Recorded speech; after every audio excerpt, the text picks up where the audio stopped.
मध्य प्रदेश के पूर्व मुख्यमंत्री शिवराज सिंह चौहान को जिस दिन लोकसभा का टिकट मिला था, उसी दिन तय हो गया था कि उनकी भूमिका राष्ट्रीय राजनीति में होगी। अब पहली बार उनकी भूमिका का जिक्र खुद पीएम मोदी ने किया। 24 अप्रैल को हरदा में सभा लेने आए पीएम ने मंच से कहा वो शिवराज को अब दिल्ली ले जाना चाहते हैं, इसीलिए उन्हें भारी मतों से जिताएं। मोदी के इस मैसेज के क्या मायने हैं, एक्सपर्ट्स का कहना है। जिस तरह से विधानसभा चुनाव में शिवराज और केंद्रीय नेतृत्व के बीच अघोषित टकराव की स्थिति थी, वो अब नहीं है।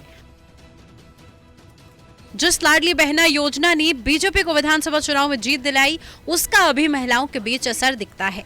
ऐसे में पीएम मोदी ने लोगों को संदेश देने की कोशिश की कि शिवराज को भले ही मुख्यमंत्री नहीं बनाया, लेकिन पार्टी उनके अनुभव का फायदा केंद्र में उठाना चाहती है। दूसरा, शिवराज ओबीसी वर्ग के सबसे बड़े चेहरे हैं। कांग्रेस इस समय ओबीसी के मुद्दे पर बीजेपी को घेरने में जुटी है। पीएम मोदी ने कहा, हमारे 2 लोकसभा प्रत्याशी यहां बैठे हुए हैं। मैं शिवराज सिंह को दिल्ली ले जाना चाहता हूं। संगठन में मैं और शिवराज साथ काम करते थे। वो मुख्यमंत्री थे, तब मैं सीएम था। जब वो संसद पहुंचे तब मैंने महामंत्री के नाते साथ काम किया। अब मैं एक बार फिर उन्हें दिल्ली लेकर जाना चाहता हूं।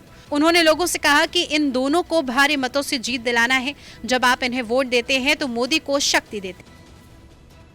जानकार कहते हैं कि एमपी में आधी आबादी ओबीसी वर्ग से आती है। शिवराज इसी वर्ग का प्रतिनिधित्व करते हैं। भाजपा इसका फायदा लोकसभा में उठाना चाहती है। विधानसभा चुनाव के दौरान भाजपा के एक सर्वे में ये सामने आया कि मध्य प्रदेश में 56% ओबीसी मतदाता बीजेपी को वोट देते हैं, जबकि 32% कांग्रेस को चुन सकते हैं। बाकी 12% ओबीसी वोट अन्य पार्टियों के पास जा सकता है। वरिष्ठ पत्रकारों का मानना है कि शिवराज के पास न सिर्फ राजनीतिक और प्रशासनिक अनुभव है, बल्कि उनके पास बड़ा समर्थक वर्ग भी है।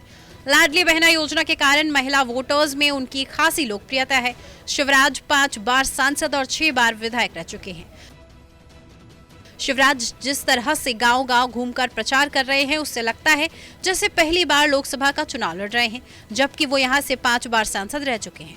वो पार्टी के स्टार कैंपेनर की लिस्ट में भी शामिल हैं। इसके बावजूद उनके दौरे सीमित हैं। उनके विदिशा से बाहर ज्यादा दौरे अब शुरू हुए हैं, लेकिन पहले उनके दौरे सीमित थे। इसको लेकर जानकार कहते हैं, शिवराज पूरी ताकत इसलिए झोंक दे रहे हैं क्योंकि उन्होंने 10 लाख से अधिक लीड से चुनाव जीतने का लक्ष्य रखा है। वो विधानसभा क्षेत्र के ग्रामीण इलाकों को कवर कर रहे हैं। पीएम मोदी ने बताया कि उन्हें 400 सीटें क्यों चाहिए। पीएम मोदी ने सागर की सभा में कहा कि कांग्रेस धर्म के आधार पर आरक्षण देना चाहती है। कांग्रेस ने कर्नाटक में धर्म के आधार पर आरक्षण दे दिया। वो यही फॉर्मूला पूरे देश में लागू करना चाहती है। दलित, आदिवासी, ओबीसी के आरक्षण चोरी करने का बंद करने के लिए मोदी को 400 पार चाहिए।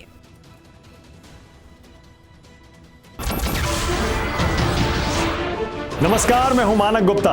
अगर आपको हमारा ये वीडियो पसंद आया हो तो इसे लाइक और शेयर जरूर करें, और हां, हमें सब्सक्राइब और फॉलो करना ना भूलें ताकि आप देश और दुनिया की कोई खबर मिस ना करें।